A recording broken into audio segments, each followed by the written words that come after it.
Welcome everyone to this webinar of the fall 2021 of the Gerhard Center webinar series, The Aftermath of COVID-19, the New Social Impact Ecosystem. Today, we are honored to have with us Richard Dictus, President of Amfori, to talk about trade with purpose. With the advent of sustainability thinking at the end of the previous century, corporate thinking about sustainable global supply chains has produced positive social, ecological, and climate outcomes has taken flight. Many larger multinational companies are strongly committed well beyond traditional CSR thinking and have invested in systems to establish compliance to various human rights, global labor, and other social standards originating from the OECD, UN, or EU. The thinking is best summarized as trade with purpose, making sure that retailers and intermediates proceed with the intent in their buying behavior as it impacts further down the supply chain. Climate change in particular is now challenging conventional wisdom in a major way, where countries like France, Germany, and Switzerland have put legislative and regulatory instruments in place for human rights and social performance. New EU legislation now also draws in climate impact. However, the standards and their implications are not so clear. And the webinar will explore this from a vantage point of a market-leading business association in human rights and social due diligence. What is the impact on trade relations? How can progress be made, and where do values converge? Or is this going to create yet another divergence between the northern and the southern hemisphere? It's a very pleasure to introduce Richard. Richard joined Amfori in June 2021 as president, based in the association head office in Brussels. Amfori brings together over 2,400 retailers, importers, brands, and associations from more than 40 countries. Its memberships contain organizations of all sizes and all sectors with a combined turnover of more than 1 trillion euros. These members have the power to change the world. Amfori enables them to do that by driving environmental, social, and trade improvements in the supply chains. Until January 2021, Richard has been the UN resident coordinator in Egypt. He undertook the functions of UN humanitarian coordinator, resident coordinator in Baghdad, Iraq. From May to August 2020, in Baghdad, he faced immediate challenge of managing a humanitarian response plan with the new interim government, seized with the triple security, economic, and COVID crisis.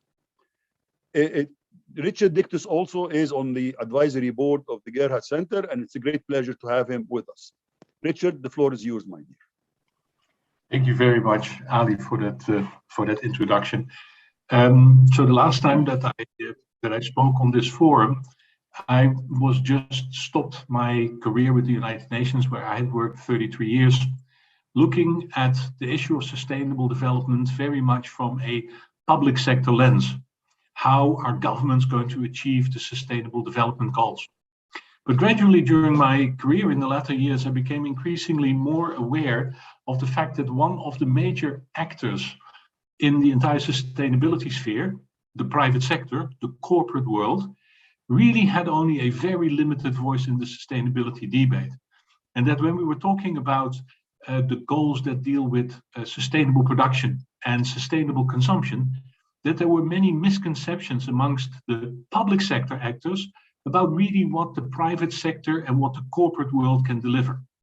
So when I got an opportunity to become an interim manager at the Amfori Foundation, this is a business association which basically has has members most of the big brand names.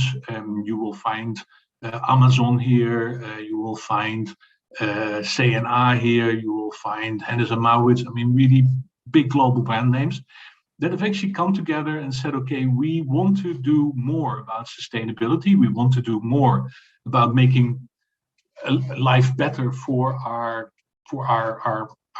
workers, for our stakeholders, for our shareholders, who are all members of the same community. But we want to do it in a business-like fashion.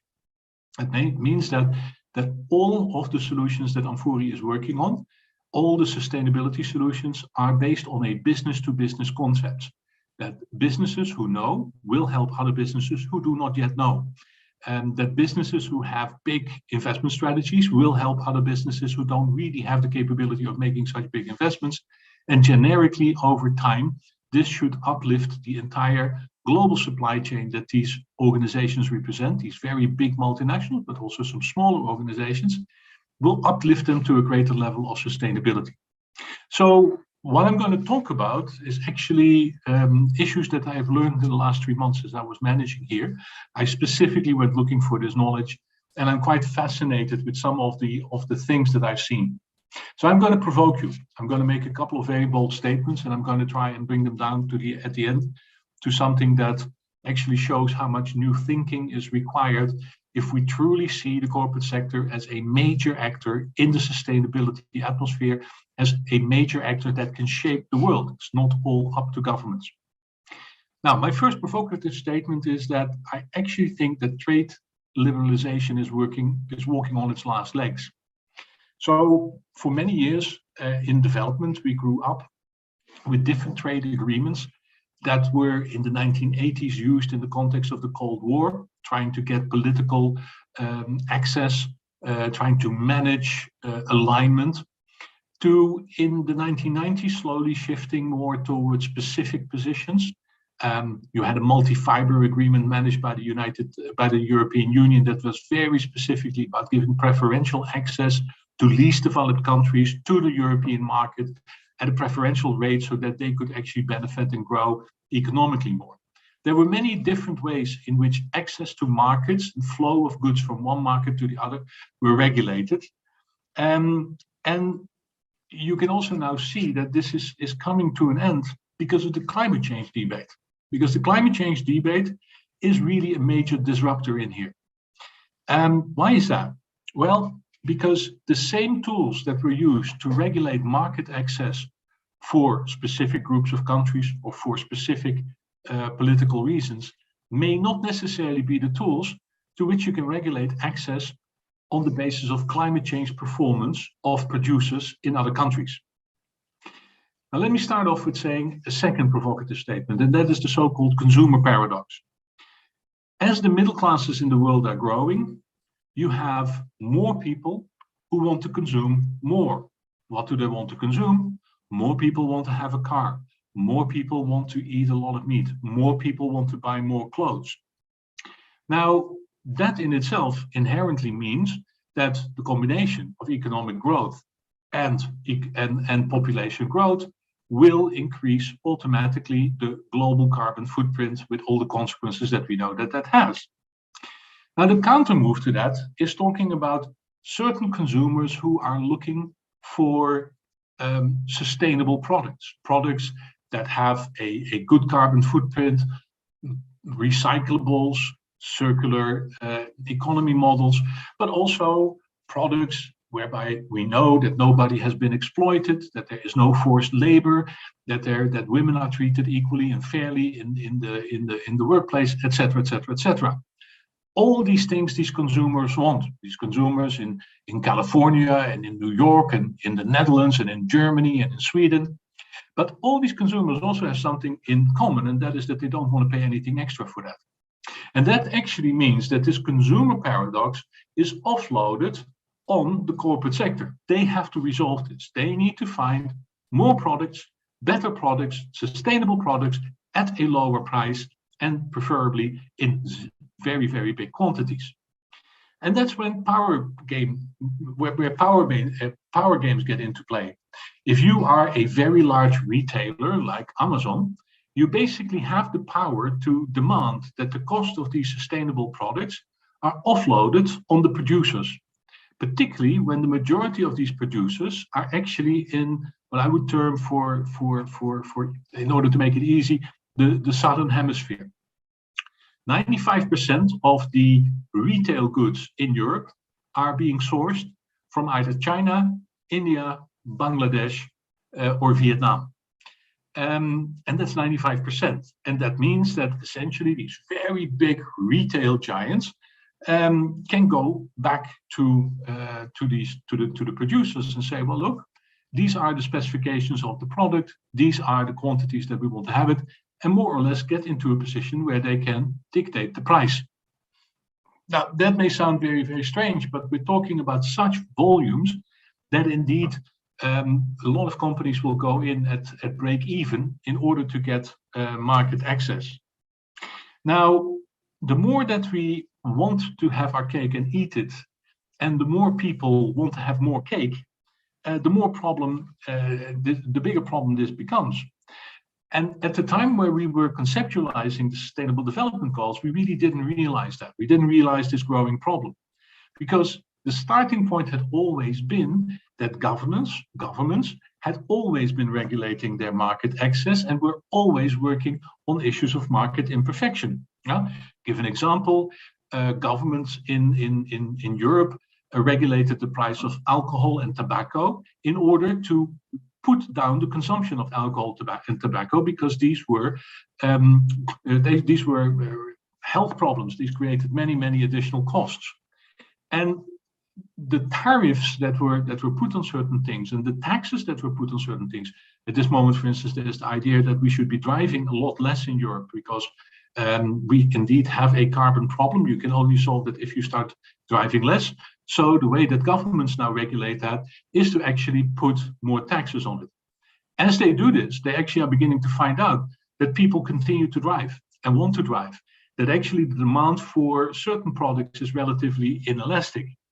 So what they then consider the true cost of petrol or the true cost of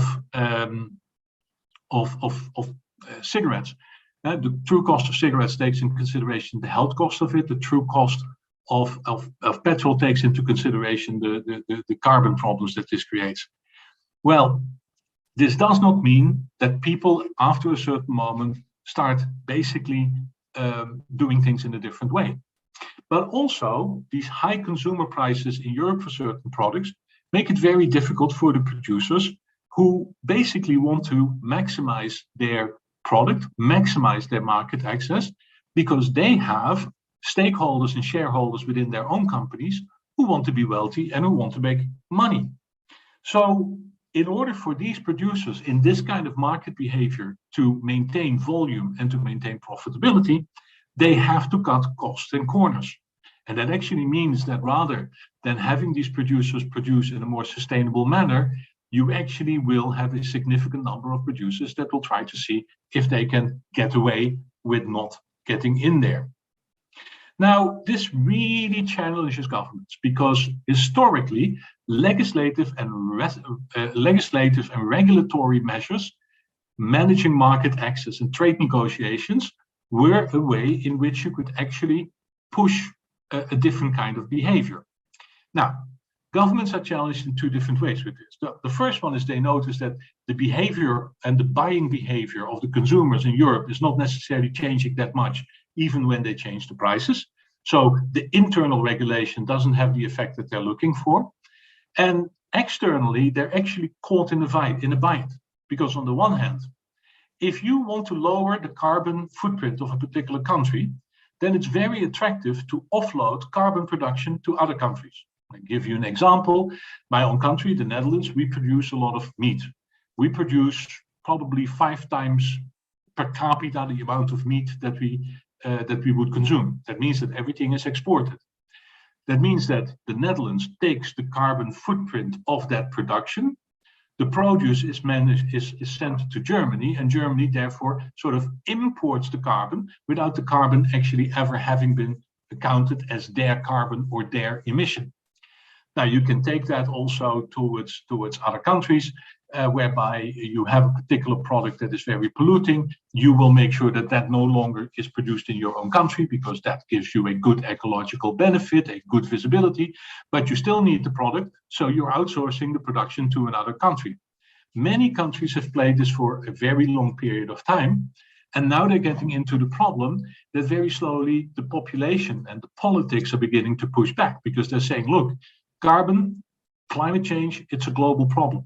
And offloading carbon production to other countries so that you actually as a country look good in the carbon production sense makes no sense because you've just shifted the problem somewhere else. And that means that governments now have to start taking a look at legislating what happens in a supply chain. So this issue of legislating what is in a supply chain is something that has been practiced for a very long period of time, but for a different reason. So let's keep this thought here now, that governments would like to now try and see how they can compel retailers and buyers who buy products in other countries to only buy sustainable products that have a positive climate change impact in order to manage the total climate impact of a particular population. The tool that they are choosing for this is a tool that was actually developed for a different purpose. It was developed as a tool for human rights and social due diligence. What is this founded on? Well, if you actually look at the Human Rights Declaration, you will find that in there are many prescriptions concerning a proper behavior of employers towards employees. My favorite one, and you can check this, is Article 23B. I used my Article 23B once and I had a supervisor who refused to actually give me any leave, despite the fact I had a compelling family reason to be with my wife. These things happen in everybody's life. It's called having babies. And my boss refused to give me leave, and I then pulled out the charter and I showed him Article 23B. Human rights have a lot to do with employer behavior, whether you're talking about leave, equality amongst women, equality and gender equality in the way that employers proceed, or more excesses like forced labor. These things have been around for a very long period of time. And when gradually, at the end of the last century, the thinking around social impact and improving the performance of business and the visibility of business and the reputation of business came up, many companies really wanted to have a certification that the places where they bought their products, the companies that they brought their products, that they were treating their people well, that there were no human rights abuses in there, no child labor, no forced labor, gender equality, decent wages being paid, etc., etc., etc. In order to do that from a business perspective, you're not going to ask, are you doing this? No, you set up a mechanism that certifies that it actually is being done, and it's called social compliance auditing. Social compliance auditing was actually one of the market advantages that Amfori created for itself. It was one of the organizations that did this first, set up a global system with 13 audit firms, and that includes Deloitte, KPMG. You take all the big names that are involved in this. And there's now even a global organization that deals with the interests of social compliance auditors and makes sure that social compliance auditors are there. Now, the social compliance audit is being undertaken from a very clear perspective. These are the standards that have been developed by the United Nations, by the ILO, by the OECD, and to some extent, some national standards that have been going on. In other words, there's a clear, agreed way in which you go about measuring certain things and reporting about certain things.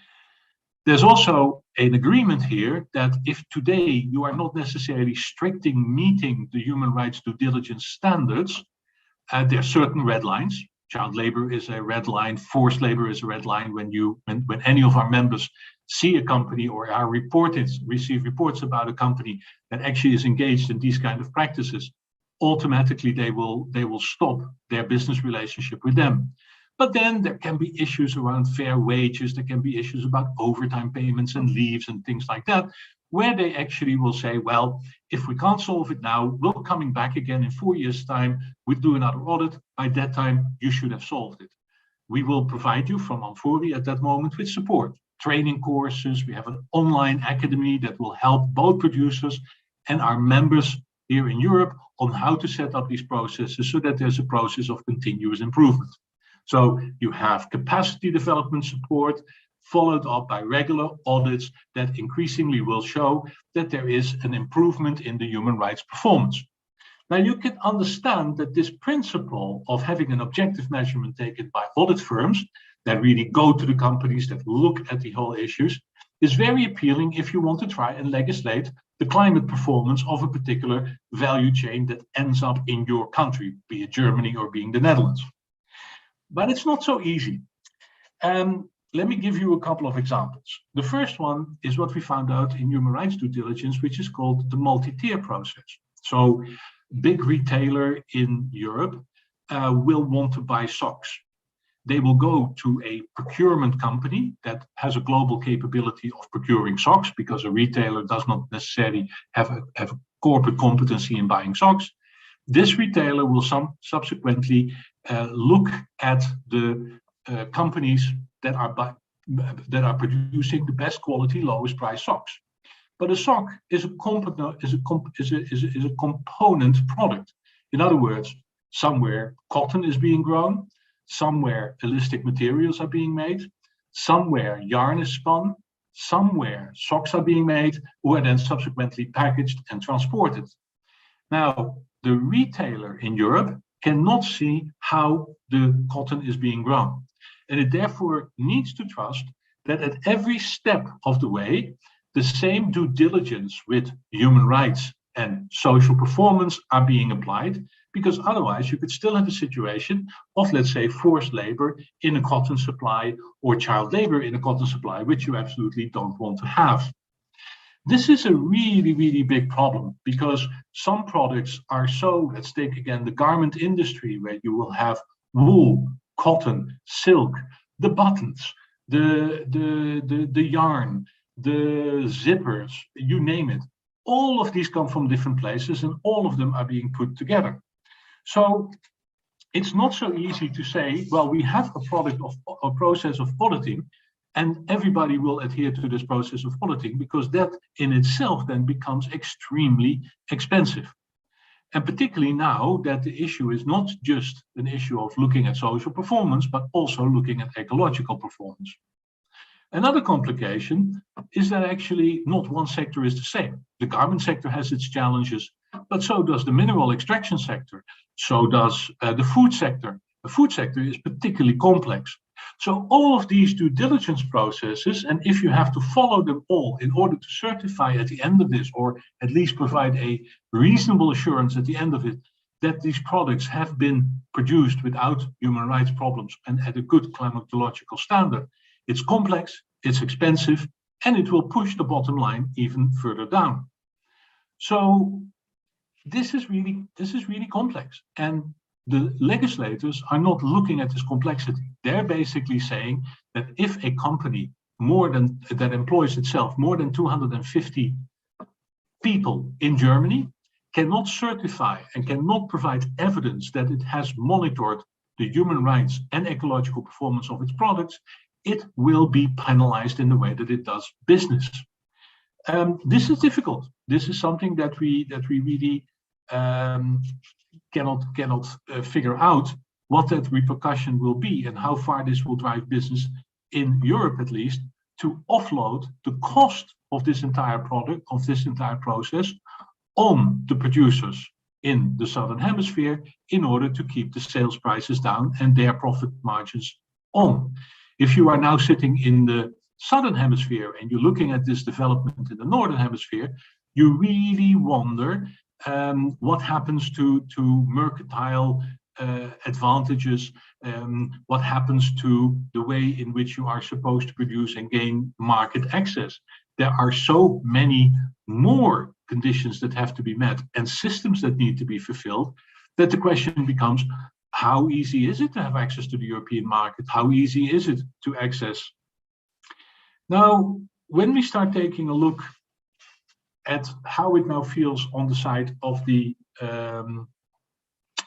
producers, first of all, the producers in any country have an ethical dilemma. The ethical dilemma is this, that their businesses are not just there to create wealth for their shareholders, but they also have people who work for them. And it also has to create wealth for the people who work for them. Not only that, their shareholders and their employees are all part and parcel of the same society.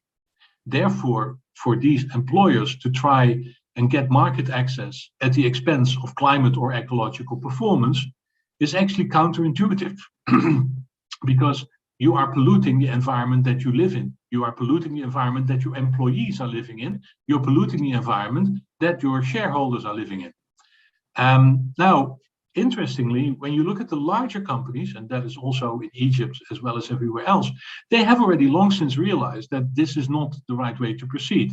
I remember very well when Martin Polman, the then chairman of Unilever, outlined very clearly that it cannot be a business objective of Unilever to market products that are slowly killing off their clients. That is not a long-term business strategy. So most multinational companies, most larger companies, and again also larger Egyptian multinational companies, will have really good strategies on how to deal with this ethical dilemma. It is when you go further down the value chain, down the supply chain, further down the value chain, when you get to the smaller companies, where there is actually a question of whether the new news about ethical correct behavior, about ecological correct behavior, about climate change behavior, whether that actually has reached there. In as much as companies like Shell and Unilever and Exxon are talking about circular economic models that will be applied in the future, it's very questionable whether we actually have the knowledge to talk to small and medium enterprises about the same type of topics. Is there anywhere a place where that information about circular economy for small and medium enterprises can even be obtained? How would you set up a business strategy along those lines? So what we actually see in terms of compliance with new human rights or ecological standards is most of the time either a lack of knowledge. We don't know how this is being done. We don't know why this is an issue. Or quite simply, they don't have access to the information. And even if they would want to, they wouldn't know how to go about it. Well, that is one of those things where Amfori actually gets in. And I'll give you a nice example of how these relationships work. There is a small company in the Netherlands that is a third generation company. So it was the grandfather, the father, and now the sons are running this company. And they make duvets. And in order to make the duvets, they source the down, the goose feathers and the duck feathers in the Netherlands. There's not a problem with that. But the covers in which the goose feathers are put are actually sourced from China. So the young group that came in, they're now about 35, 40 years old. They wanted to really now make sure that they could market their product as an ecologically correct product. So they got into recycling the goose feathers and the duck feathers. And then they found out that actually they had no idea about the carbon footprint of the way in which the covers, the cotton covers, were being produced. So they packed themselves into an airplane, flew to China, visited all of their factories, and came back to their nice middle-class existence in the middle of the Netherlands. And they were a little bit shocked. And a discussion happened between the father and the sons, whereby the sons essentially said, Papa, our supply chain, the guys in China, these people in these factories are making no money. It's like we're looking back in the 1950s in our own history. It is terrible. We should do something that these people are also making more money. And the father sort of went like, look, I've always sourced my cotton from there. What is the problem now? Well, in as much as in the factory in the Netherlands, the father had fought for the well-being and the social protection of his employees, the sons were now beginning to make that same argument towards the Chinese employers.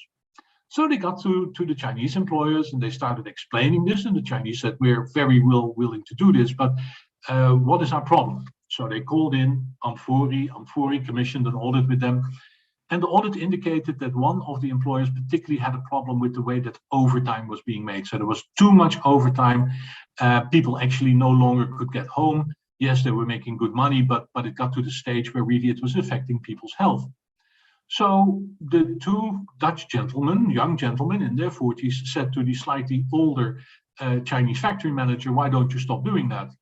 And the factory owner turned around and said, so why don't you stop asking for the delivery time all at the same time? All your European companies all want to have your goods delivered 2 weeks before Christmas. So if that's the way that this thing is structured, then there's no other way for me but to actually have a lot of overtime in September, October, November in order to reach my annual production.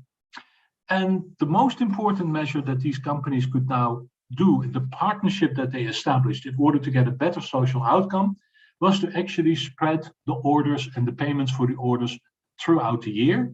And these two Dutch young men contacted all of the other buyers from the same company and made sure that everybody coordinated the time in which the orders were being made. Now, that is what we call continuous improvement.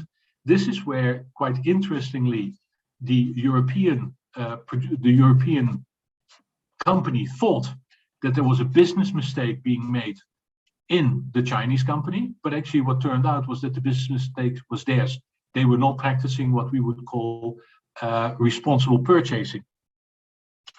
So this process of continuous improvement and business relationships, whereby everybody in the value chain, everybody in the supply chain starts taking responsibility for the outcome, and where we don't automatically presume that if there's a problem, it's on the producer side, but actually that a lot of it has to do with the behavior of the retailer or the intermediary. This really is now the new frontier. And that means that in many respects, the original audit function, which was a quick way of measuring what was happening in a particular supply chain, is becoming a little bit less important. The whole process also nowadays is much more data-driven. In other words, if you have mapped a global supply chain and you've conducted 100 audits in those global supply chains, that actually gives you enough data in order to predict what behaviors will be in that supply chain. It will also give you enough material to predict where the pain points will be, where are the negative behaviors, which are the most polluting steps of your global supply chain. And what you will then see is that over time, a new risk management approach comes out, whereby, dependent on what the European legislator will do, that issue of risk and data will be redefined. The assumption here is that everybody is pursuing the same outcome. The same outcome is a life of dignity, prosperity for all, that everybody wants to consume as much as they possibly can, and that if you actually have good commercial relationships and you work within those commercial relationships to solve the sustainability problem, everybody essentially will profit. The problem now is that on that business relationship, the legislators are moving in. And when the legislators move in, they don't really look at the value chains and the supply chains and the way that they are set up and who makes what money. They essentially look just at the end outcome. Will the product, hello Marwa, welcome, good to hear you. Where the products that have been that reach the market, do they meet the European standards? If they meet the European standards, then the legislator is happy.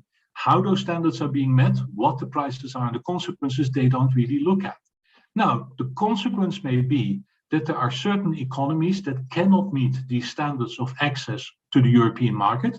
These economies will most likely be least developed countries. And it actually means that European market access and North American market access will be reserved for relatively sophisticated economies.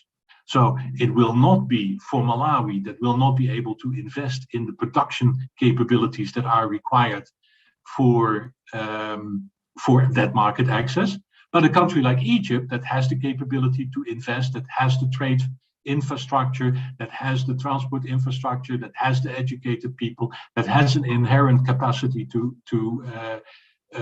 invest, will be able to look at this and get access. So these measures that we're talking about now, this entire system, will that drive more equity in the world? No, it most likely won't. It will actually lead to a negative impact on the least developed countries that not only will have more difficulties to get market access, but that also will actually see that the products that they will have access to will have a very negative carbon or ecological footprint. They will be able to only choose from those producers that actually did not cut the grade for Europe. The regulation, therefore, is actually more or less falsifying the economic outcome. So let me try to see if I have provoked you enough by sort of concluding on the issues that I think we should ponder on. First, legislation and regulations. Trade relationships or trade agreements that worked in the past to regulate trade access for either economic or political gain, are they really good tools to try in the future to manage climate change? Internal market regulations by Northern European countries in the United States that they've used for cigarettes, alcohol, and petrol? Will those same tools also work to come up with a new price equation for carbon-heavy products and for the way that products will have been done? And if they do that, is that something that then is manageable? Because it basically means that the legislator will have to look at every product that comes on the market and tries to come up with a correction, which is regression ad infinitum, which can hardly work. Trade agreements cannot really work in the way that they used to work anymore, because if you really start setting climate change criteria for access to markets, as I outlined at the end, it most likely will mean that a larger number of countries that do not have the capability to invest in meeting these criteria will be excluded from market access to the wealthiest and most profitable markets in the world. And that will basically start driving another wedge between the global south and the global north. Finally, due diligence for climate change. Can that really work? For human rights and for social due diligence, there were clear OECD, ILO, UN standards. Those same standards do not yet exist for climate, and therefore you can't really audit for climate yet unless there is more or less a much stronger agreement. Underneath there is the consumer paradox. Everybody wants to consume more, pay less, and have ecologically sound products, but ecologically sound products inherently cost more money. We also have the tendency of a number of countries to try and outsource carbon-intensive production so that actually their scorecard in carbon neutrality or climate neutrality goes up very rapidly. But on the global level, nothing actually changes because the only thing that they've done is shifted production. And then finally, how in this situation will we get to real climate standards? Einstein, as some of you who know me know that Einstein is one of my favorite philosophers, although he did many other things also. But he basically said, problems cannot be solved with the same thinking that gave rise to the problems in the first place. As climate change is largely man-made, our current level of economic thinking inherently will lead to the outcome that we currently are going into. More people want to consume more and therefore will have a higher climate impact. We need new thinking and we need it rapidly. Thank you very much for listening to me. Thank you, Richard. It's a very rich talk. I have few comments, few observations. Remember when you first took a job with Amfori, I've told you that we were discussing it, and I was telling you that companies usually, when they hide their foul play, they don't hide it in first or second tier. Sometimes they have multi-tiers between them and the violation. Now, the issue is, how do you audit? How do you go through across all of this? I used to work with the Ministry of Trade and Industry. Only entity that I've seen that does a good job in this type of a thing was the Department of Homeland Security, the US Custom, basically. And they were doing it to verify rules of origin. The things were not submarined from China into Egypt and then exported under the trade agreement. But when you talk about human violations, it's rarely the case. You just make sure that you can comply, and then you. But your comment was very interesting, and I'm still not 100% believing in it. You said that most companies are not interested in burying their foul play down in the value chain because eventually it will blow up in their face. So that's my first comment to you. And do you think really companies, at large, not the few good ones or the average good ones, it only takes few violations, it only takes a critical mass. It doesn't need the majority. Would they really comply without really having strong civil society that watches them, without really strong rules, regulations, enforcement, and audit, given that it's really hard to audit? No, look, it's very clear that an empowered civil society pushing this agenda is what actually is essentially shifting the tolerance within business for non-compliance, right?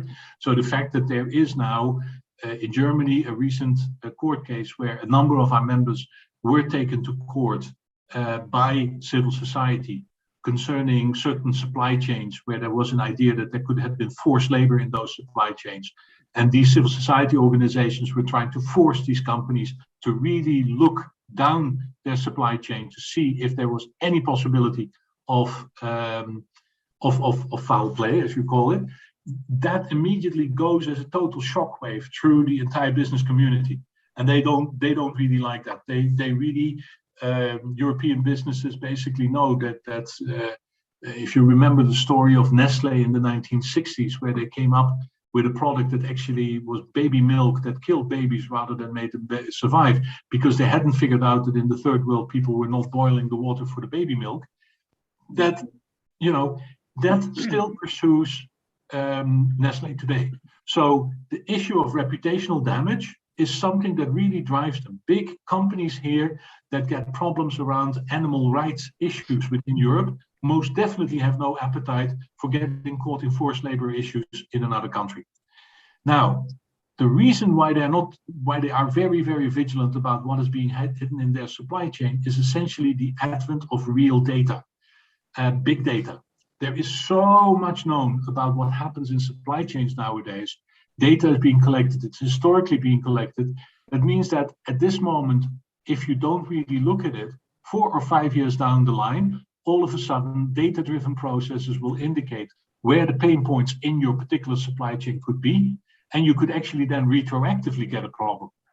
So, but again, it's the larger companies. The larger companies are driven by this. They have no appetite for this risk. They don't really want to have anything, but they can sometimes offload the risk or outsource the risk to an intermediate. And that, of course, is now the next layer that civil society in Europe is going after, is asking questions concerning those intermediates. So if you are a large retail company, let's say Carrefour, you have Carrefour in Egypt also. Carrefour is a huge company here. Carrefour really does not want to get into any reputational issues over here on the issue of what it does with other ones. And they therefore will have their socks ordered by some small company in Germany. And then that small company in Germany has to take care of everything that happens in the value chain. If they get caught out in that value chain or in that supply chain with not having the right product, then Carrefour can say, well, look, we outsource the risk management of this to the small company. They're pushing the risk management further down, and ultimately the risk management will be pushed down to, let's say, if you're looking at the Egyptian market, they will find intermediates in the Egyptian markets who will become their risk management tool for these kind of issues. It's no longer compliance, but risk management. It's no longer audit-driven, but data-driven, and it's no longer invisible. These things, particularly on climate, they're very visible. Okay, I'm going to follow what you said. There is an interesting Dutch company, chocolate company, called Tony's Choco Lonely. Yes. This was a company, I mean, actually, there was a Netflix documentary a few years back. It was called Rotten, and this specific documentary was called Bitter Chocolate. And this company was actually shown as an exemplary of, quote unquote, an ethical chocolate, meaning that they don't condone slavery, modern day slavery. Now, the interesting thing, this company was actually removed from the ethical chocolate list at the start of the year because they were dealing with a huge Belgian chocolate sourcing company called Barry Callebaut. Callebaut is like Cargill. I mean, this is the interesting thing, that most of, I mean, especially in agriculture, most of the major sourcing companies, they don't mind violations, and they know how to hide it. So this is one comment. So the other thing is that when you look at the UN Global Compact, it says explicitly when it comes to human rights, you cannot be directly involved and you cannot be complicit. I cannot hire somebody to do my killing. I'm still liable for it, right? Yeah. I mean, I did not transfer the risk to him. I'm still a criminal, sort of say. I mean, I might be a little bit exaggerating, but you can think about it this way. So I just wanted to hear your comment, and then I'm going to switch and start taking questions from the audience. Look, the human rights issues and human rights violations are agonizing for companies now, because the legislators in Europe, there's new European legislation coming out within the next 6 months. The German legislation is already there, Swedish legislation, Danish legislation, French legislation, Dutch legislation, all of them essentially making, really coming out with sanctions against companies that do not have their human rights risk management in place. And this risk management needs to be multi-tier, and this risk management needs to be multi-sectoral if they are multi-sectoral themselves. The issue now for these companies is essentially an issue of cost. What's the cheapest way that they can get their due diligence sorted so that they have what I would call, in between parentheses, plausible deniability. Now, many smaller companies and medium-sized companies simply are now beholden to these big suppliers, and therefore they're trying to manage this risk on their behalf. They are trying to make sure that these systems are being put in place. And everybody is now waiting for one of these human rights cases to be taken to court to see exactly what the implications are. I gave you an example already of a number of our members having been taken to court on the issue of forced labor. But before that, in the Netherlands, a court case was won against Shell in terms of their ecological performance across the globe. And that was the very first time that a company like Shell was actually held accountable in a court of law, not for what they did in the Netherlands, but for what they did across the entire world. So that means that that legislation border is shifting. It's becoming more stringent. It's becoming more global in its thinking. It's becoming more sophisticated. And companies basically say, well, if this is what the legislator wants, is the legislator prepared to pay for it? Who pays the bill for all of these things? That's the thing that they're coming back in on. And yeah, the consumer, as I say, doesn't really want to pay for it. The legislator doesn't really want to pay for it by giving, let's say, tax breaks to companies that have good performance. The consequence of that is that they essentially are now legislating without intending to, but with the net result that more companies are going to try and find ways of outsourcing the risk to the level where the violation can simply no longer be spotted.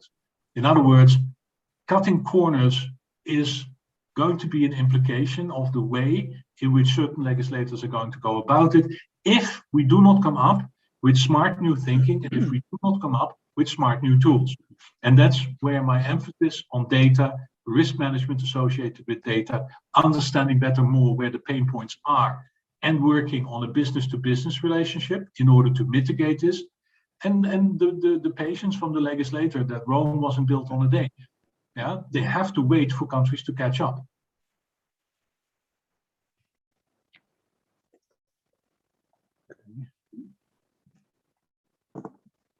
Okay. I'm ready to take questions from the audience. So if you have a question, please raise your hand and don't let me monopolize the discussion with Richard here. Okay, Vinay, please unmute yourself.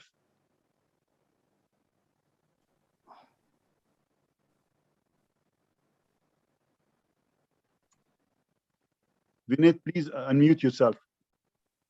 Yes, it was a great discussion on sustainability, Richard. So my basic question was that regarding this issue of the green technology and the concern regarding the digitization also. So how do you make this work? Because as far as the regulations are concerned and as far as the compliance is concerned, the governments and everyone is concerned about the product itself. But there's a lot of exploitation going on in the back end. In case if you look at for example, in the General Motors car or a Ford car, as compared to which is being sold today, is going through a number of stages of manufacturing process, and going through at least 10 countries, to ultimately to the final consumer.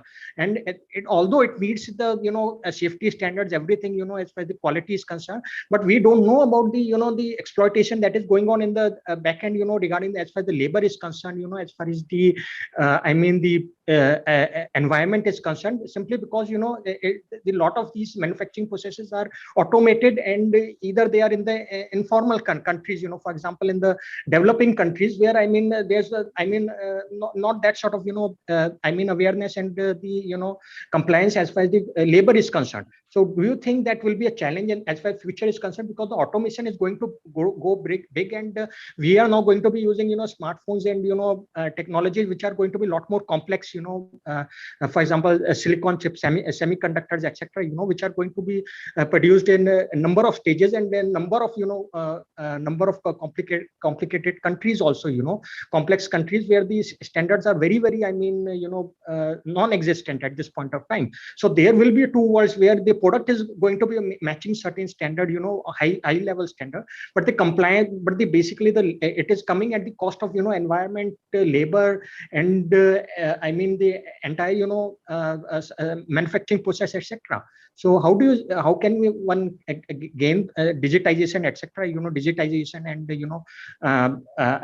digitization and or such type of things, because as far as the Panama Papers are concerned, it opened the Pandora Papers. You will find that there are a lot of tax evasions by these big corporates, etc. But the investment in sustainability is simply greenwashing. So how can one achieve that goal? So simply wanted to have some sort of insights from you. Thanks.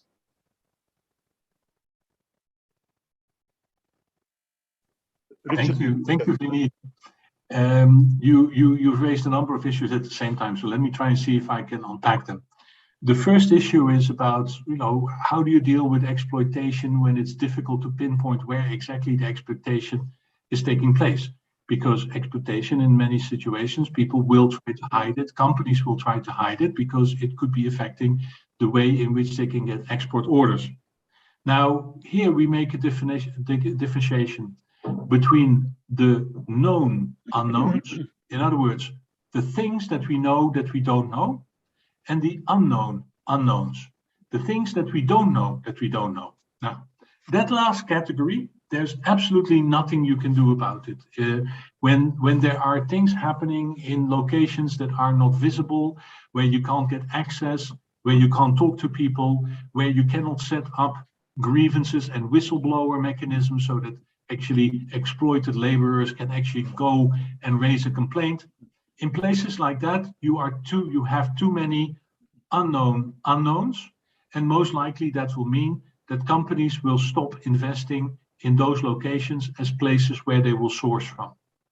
Then you have another situation, which is where you are dealing with known unknowns. In other words, you've made an analysis of what can happen in a particular supply chain based on the historic data that you have. You engage with your producers in the supply chain in order to minimize the risks that you have identified and make sure that they adopt appropriate behavior. That seems to be the way in which digitalization, audit and audit compliance, as well as with data management and big data, are most likely going to drive the agenda too.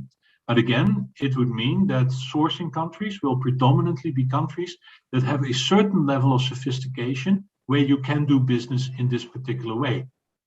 And that is my entire argument why I do believe that the current movement will make it more difficult for least developed countries to get market access and for least developed countries to get access to the benefits of this growth. However, inasmuch as there is automation, as you correctly pointed out, and in automated situations and well-run sophisticated factories, the level of abuse will not only be easy to measure, but probably is not going to be there, because underpaid people tend to make havoc out of very expensive equipment. So you want to pay your people well, you want to treat them well, they're sitting on major investments for you. But we now see that there's a shift of certain production processes out of China. In first line, they went to Sri Lanka. When 10 years ago, Sri Lanka became too expensive, they moved into Ethiopia. Now Ethiopia is having problems. They're moving to Madagascar, Mauritius, South Africa, and even places like Zambia and Malawi. The point is that there is a certain part of our current economic enterprise across the globe that will always gravitate to the places where there are lots of vulnerable people that actually will pay for or will work for next to nothing, and that have a high tolerance for this kind of abuse. As long as this kind of vulnerability exists, the kind of inequity in the power relationships, we are going to see abuses everywhere, and the abuses are global. I remember a discussion that we had inside our membership about forced labor, and it was very clear. Forced labor, you don't really want to see what happens in the Italian or Spanish wine sectors, or in the Romanian or Bulgarian wine sectors, in relationship to the Latin America wine sectors and the South African wine sectors. There are difficult working relationships there because manual labor is needed, and manual labor at this moment goes to people who are relatively vulnerable and don't have many options. And subsequently, abuse is around the corner. I'm not saying that there's abuse everywhere or that abuse is expected, but there are definite situations here in the wine sector where we know this is a global problem. It's not one particular country or one particular set of countries. There are sophisticated countries there. There are vulnerable countries there. It also means that it's very difficult to point fingers at any particular group of country or any particular situation. We do know that with the situation that we're in now, automation may solve the problem in certain countries, but it won't solve all of the problems in all countries and in all sectors. Manual labor will always be there. Viveka, please unmute yourself. Yes, hello. My name is Viveka Anderson. I have a question to Richard as well, and a comment in conjunction with that. And I work with social audits around the world, and quite often, for instance, we can come into a company that produces shoes, for instance, in South Africa or somewhere like that, and they provide shoes to both Adidas, Nike, and a few other labels as well. And each time a company comes in there, they have to actually do another social audit. And we were talking about cost and reducing costs in the supply chain for validating these sort of things. One of the things that is clear is that the UNGP for business does not have a certificate, that the OECD does not have a certificate, the ISO 26000 does not actually come with a full certificate, although some companies provide a label that these have been going through.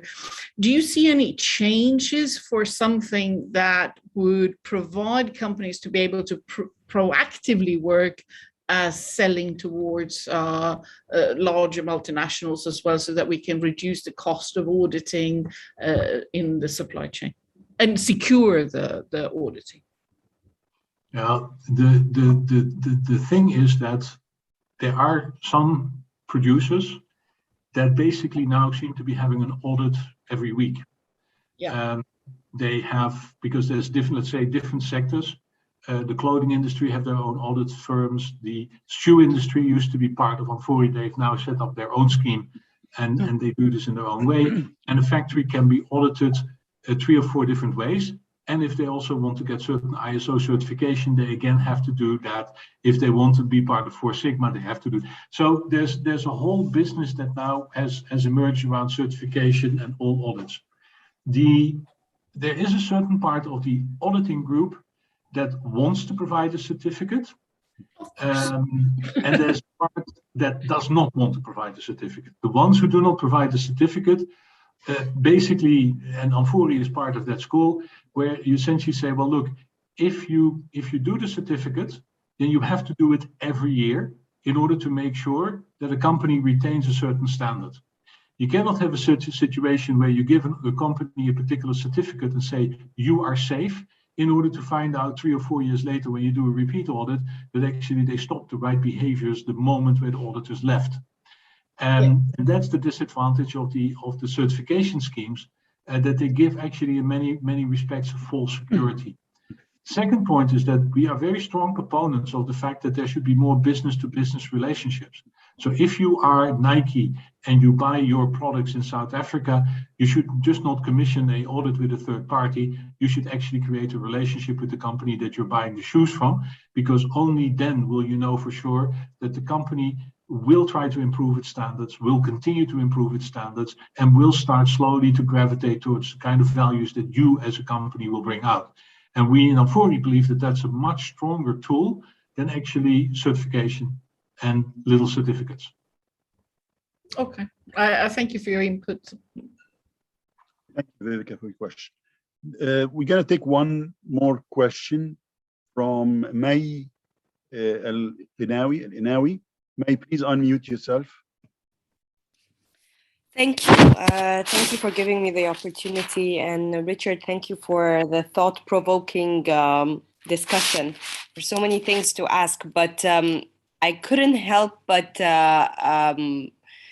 think of the sublime crisis that led to the financial crisis in 2008, and where, you know, offloading the responsibility and the risk to the different players resulted in a major global financial crisis.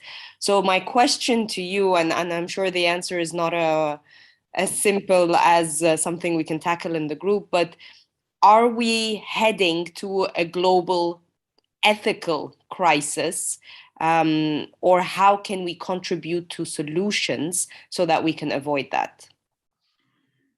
In terms of global commercial thinking, the way that we are now thinking about social responsibility, corporate social responsibility, is only 20 to 15 years old, and a number of companies across the world are now just taking their baby steps. I think therefore it's fairly early to say, well, you know, is this going to work? Is this not going to work? Mm-hmm. The discussion on circular economy and circular business models is still in its infancy. There are tools for larger companies, but there are no tools for smaller companies. The issue of risk management and the visualization of risk on the basis of real long-term data, multi-sector, multi-tier, and global, again, that is thinking that is only being developed as we're currently talking. So you may be right that there can be actually, if we don't get this right in the next 10 to 15 years, if we do not have the right systems that deal with this, that spot the ethical dilemmas where they are there, and that make sure that business becomes a major actor in achieving sustainability across the world, yes, by 2040, if we haven't gotten it done, then I think we need to look at the systems. But we're currently building the systems, and the systems are not that old. We're currently building corporate social responsibility programs in most major companies. Those programs are not yet that old. And I always remember, and this may sound like a very strange story, but my father was a businessman. And he had the same ethics and values that I have applied in my entire life. He would never have called himself an ethical businessman, but he made sure that his companies did not pollute. He took good care of the people that worked in his companies. He knew everybody by name. He knew the name of their children. He knew the names of their wives, even if he had a factory of 700 people. There are certain business values that are societal values, that where everybody is part of the same society. All business people are part of this discussion that is going on. They're not impervious to the discussion that is happening on sustainability, on bad business practices, on human rights. So there is a convergence of values going on, but then there are the outliers, in the same way as the outliers of the sort of the financial model led to the crisis. There are outliers, how can I say that, cowboy companies and what have you, that could still prompt a crisis, that could still come up with a number of scandals, some of them because they were cutting corners, and some of them because they just didn't know what they were doing. But by and large, I believe, and that is my personal belief, in the good in people. And there is as much good with people who are working in the corporate sector as there are as good with people who are working in the non-for-profit or in the public sector. We're getting to the end of time. I think we passed the time a little bit. Just have one comment. When you talk about violations in general, especially human rights, this is not a developing country issue. This is a developed, this is the world issue. I'll give you a simple example. When you look at the crop collectors across Europe and North America, when you look at the truck drivers, when you look at the warehouse laborers, they tend to be, in Europe, they tend to be East Europeans.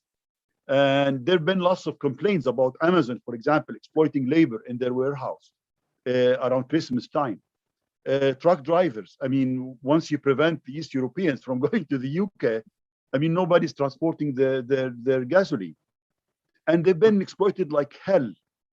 Crop in general, crop is collected by somebody somewhere else. I mean, in the US, they tend to get Mexicans, they tend to get illegal immigrants to collect it, and it's all under, so it's everywhere.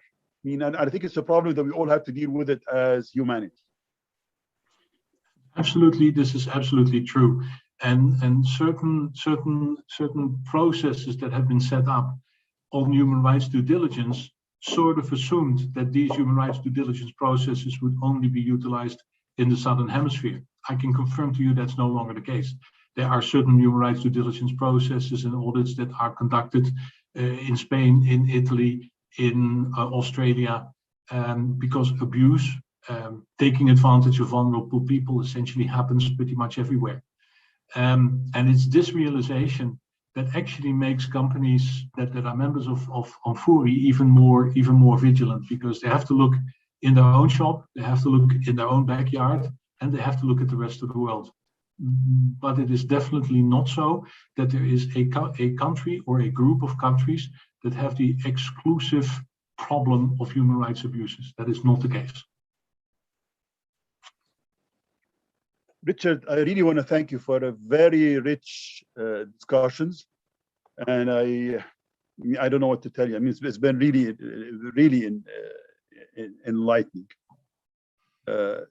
Now, I also thank the audience for attending, and I invite them to join us next Wednesday, October 13th at 7 p.m. The title is going to be Harnessing the Power of African Philanthropy to Fund African Organizations. This is really organized and masterminded by Bridgespan Group, which is a major company, major consulting company for foundations and the third sector in general. We're talking about Jan Schweier, Maddie Holland, and Sia Hey Charters. We have two distinguished guests with them. Itzi Masiyawa, she's a major African philanthropist, and she's the chair of the High Life Foundation in Nigeria, and Muson Layode, which is the executive director of the African Philanthropy Forum. I thank you, and I look forward to seeing you all